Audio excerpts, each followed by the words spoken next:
Hello. Here's your friend Kim again here reading to you from the Urantia book, right?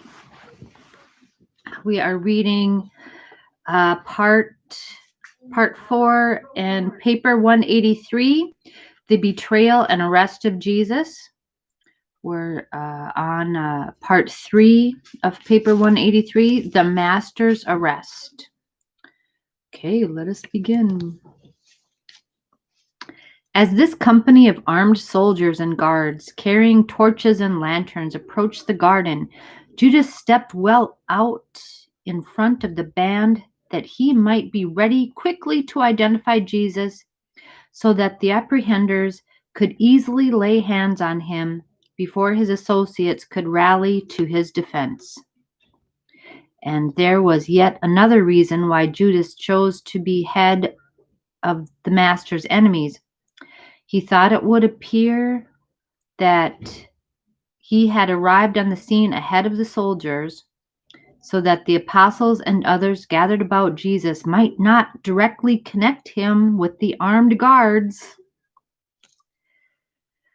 following so closely upon his heels. Judas had even thought to pose as having hastened out to warn them of the coming of the apprehenders. Oh my gosh. But this plan was thwarted by Jesus' blighting greeting of the betrayer. Though the master spoke to Judas kindly, he greeted him as a traitor. Here, Miss Margot wants to say hi. Say hi, Margot. You say hi? Say hi to the people. Hey, there she is. Say hi. Who is that kitty? Who is that kitty? Okay. That's cat number 1. Okay. Go about your business. Okay? All right. Yeah, I know. Okay. So, yeah.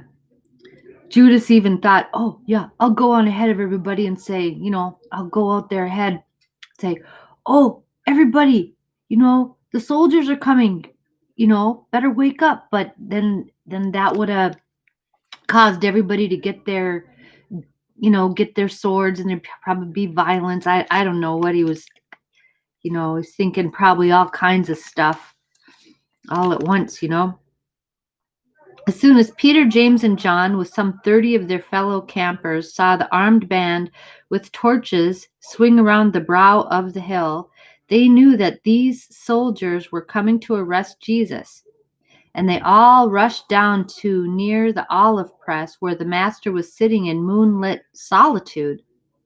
As the company of soldiers approached on one side, the 3 apostles and their associates approached on the other.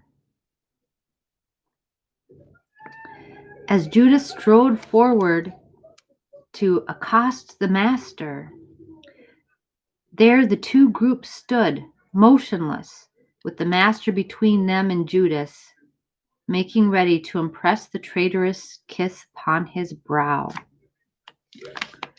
Wow. Okay.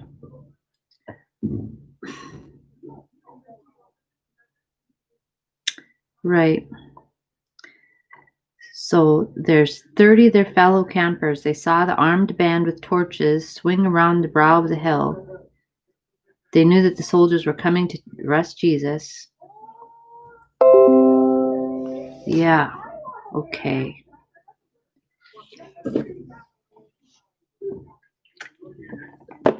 Okay. It had been the hope of the betrayer that he could, after leading the guards to Gethsemane, simply point Jesus out to the soldiers, or at most carry out the promise to greet him with a kiss, and then quickly retire from the scene. Judas greatly feared that the apostles would all be present, and that they would concentrate their attack upon him in retribution for his daring to betray their beloved teacher. But when the master greeted him as a betrayer, He was so confused that he made no attempt to flee. Right. He was confused by that. What do you got? Oh. Okay. So, I wonder what words he used. He said, "Hello, Judas, you traitor." I don't know. Jesus made one last effort to save Judas from actually betraying him, in that before the traitor could reach him, he stepped to one side and, addressing the foremost soldier on the left, the captain of the Romans, said, "Whom do you seek?" The captains answered, "Jesus of Nazareth."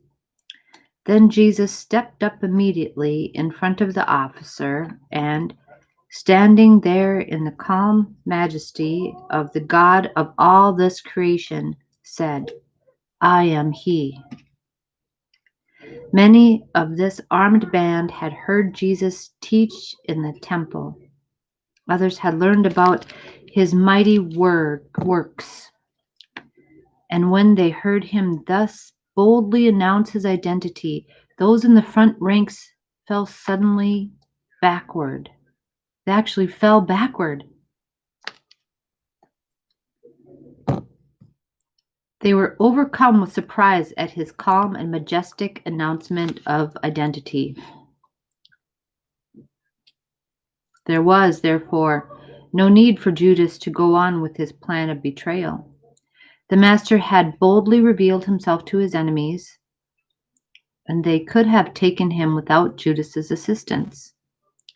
But the traitor had to do something to account for his presence with this armed band, and besides, he wanted to make a show of carrying out his part of the betrayal bargain with the rulers of the Jews in order to be eligible for the great reward and honors which he believed would be heaped upon him in compensation for his promise to deliver Jesus into their hands.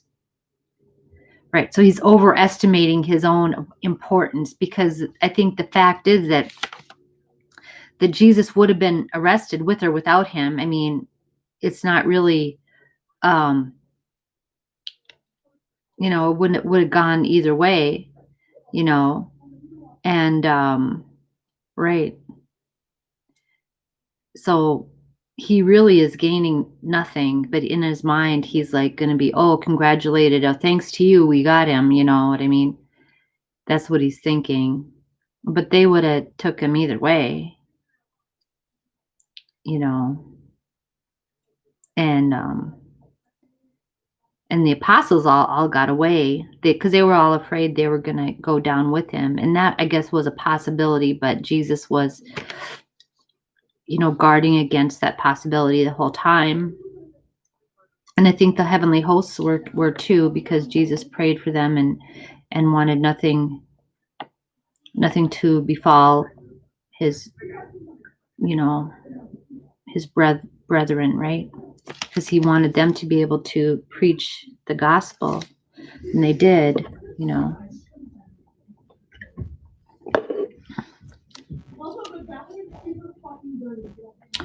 As the guards rallied from their first faltering at the sight of Jesus and at the sound of his unusual voice, and as the apostles and disciples grew nearer, Judas stepped up to Jesus and, placing a kiss upon his brow, said, "Hail, Master and Teacher." And as Judas thus embraced his master, Jesus said, "Friend, is it not enough to do this? Would you even betray the Son of Man with a kiss?" So that's probably what it meant when it said that he greeted him like a traitor. These cats are crazy, I tell you. Yeah. So that's probably because up to this he only talked to the soldier. Okay.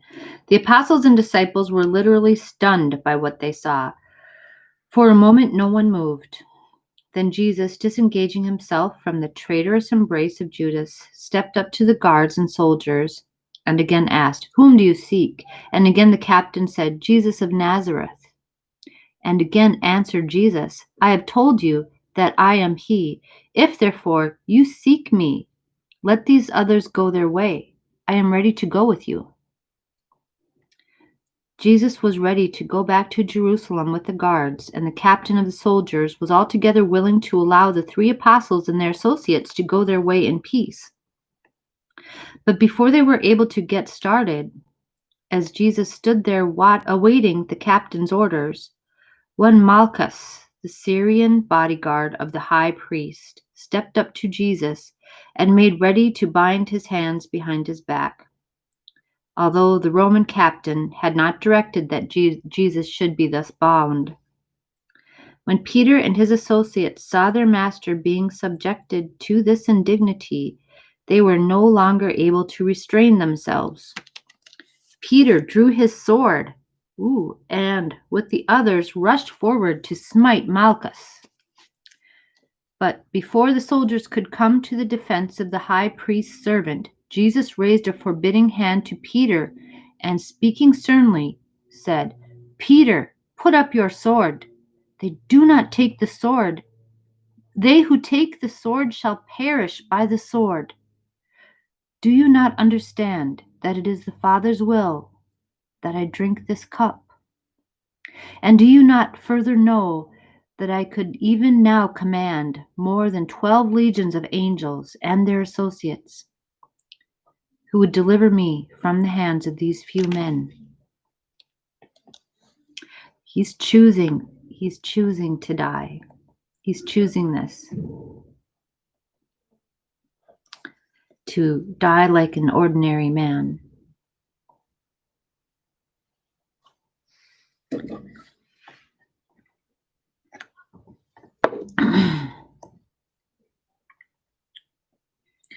While Jesus thus effectively put a stop to this show of physical resistance by his followers, it was enough to arouse the fear of the captain of the guards, who now, with the help of his soldiers, laid heavy hands on Jesus and quickly bound him. And as they tied his hands with heavy cords, Jesus said to them, "Why do you come out against me with swords and with staves as if to seize a robber? I was daily with you in the temple, publicly teaching the people, and you made no effort to take me." Yeah, just this week, was it Monday or Tuesday or something? I was out there teaching in the temple. I think Tuesday. Yeah, you could have took me then. When Jesus had been bound, the captain, fearing that the followers of the master might attempt to rescue him, gave orders that they be seized. But the soldiers were not quick enough, since, having overheard the captain's orders to arrest them, Jesus' followers fled in haste back into the ravine. All this time, John Mark had remained secluded in the nearby shed. When the guards started back to Jerusalem with Jesus, John Mark attempted to steal out of the shed in order to catch up with the fleeing apostles and disciples. But just as he emerged, one of the last of the returning soldiers who had pursued the fleeing disciples was passing near and, seeing this young man in his linen coat, gave chase, almost overtaking him. In fact, the soldier got near enough to John to lay hold upon his coat. But the young man freed himself from the garment, escaping naked, while the soldier held the empty coat. Okay, St. Mark. John Mark made his way in all haste to David Zebedee on the upper trail. When he had told David what had happened, they both hastened back to the tents of the sleeping apostles and informed all 8 of the master's betrayal and arrest. So they all just kind of slept through this, most of them, except for the 3, Peter and James and John. At about the time the 8 apostles were being awakened, those who had fled up the ravine were returning. and they all gathered together near the olive press to debate what should be done.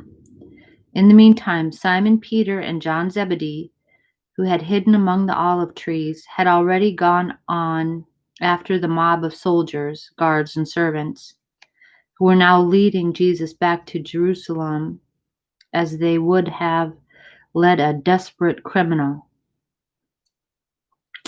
John followed close behind the mob, but Peter followed afar off. After John Mark's escape from the clutch of the soldier, he provided himself with a cloak which he found in the tent of Simon Peter and John Zebedee. He suspected the guards were going to take Jesus to the home of Annas, the high priest emeritus. So he skirted around through the olive orchards and was there ahead of the mob, hiding near the entrance to the gate of the high priest's palace. Okay, wow. It's going down, guys. All right. Thank you very much. See ya.